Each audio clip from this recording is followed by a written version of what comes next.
बिस्मिल्लाहिर्रहमानिर्रहीम। साथियों, आज एक बड़ी ख़बर आ रही है सुप्रीम कोर्ट से, जो डॉक्टर अज़मतुल्लाह खान ने सोशल इंडिया न्यूज़ को भेजी है कि आज सुप्रीम कोर्ट ने 2 आदमियों को सबक सिखाने के लिए 1-1 लाख रुपए का जुर्माना लगाया है। इन दोनों आदमियों ने जनहित का आड़ में, यानी अवामी मफाद की आड़ में ये दरख्वास्त दी थी कि अयोध्या में खुदाई में, राम जन्मभूमि की खुदाई में जो मूर्तियां मिली हैं, जो मुजस्समे मिले हैं, उनको महफूज किया जाए, उनको सुरक्षित किया जाए। तो सुप्रीम कोर्ट ने उनकी एप्लीकेशन को, उनकी दरख्वास्त को, उनकी रिट को खारिज कर दिया और साथ साथ उनको सबक सिखाने के लिए उन पर 1-1 लाख रुपए का जुर्माना भी लगा दिया। खबर तफसील से सुनिए।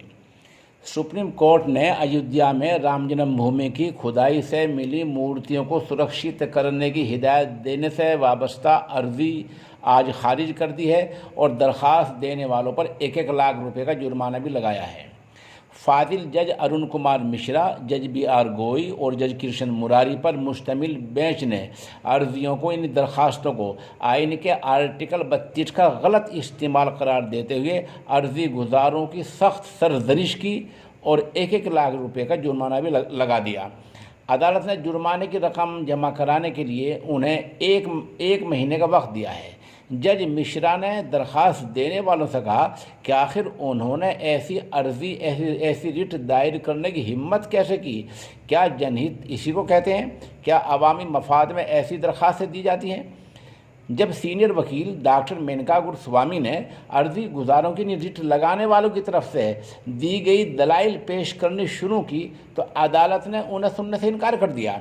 वकील ने जैसे ही माय लॉर्ड, मैं निहायत एहतराम के साथ कहना चाहूँगा, जज मिश्रा ने दरमियान में ही टोकते हुए नाराज़गी खफगी के लहजे में कहा, ये कैसा एहतराम है? ये आपका एहतराम है?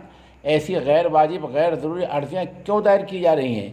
इसके साथ ही अदालत ने अर्जी दरख्वास्त खारिज कर दी और दोनों को सबक सिखाने के लिए 1-1 लाख रुपए का जुर्माना भी लगा दिया।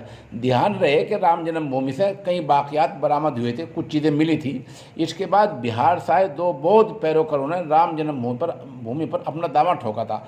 तो बहरहाल सुप्रीम कोर्ट ने ये वाज़ेह कर दिया कि अब इस मामले में ज़्यादा किसी को खेल खेलने की इजाज़त नहीं दी जाएगी।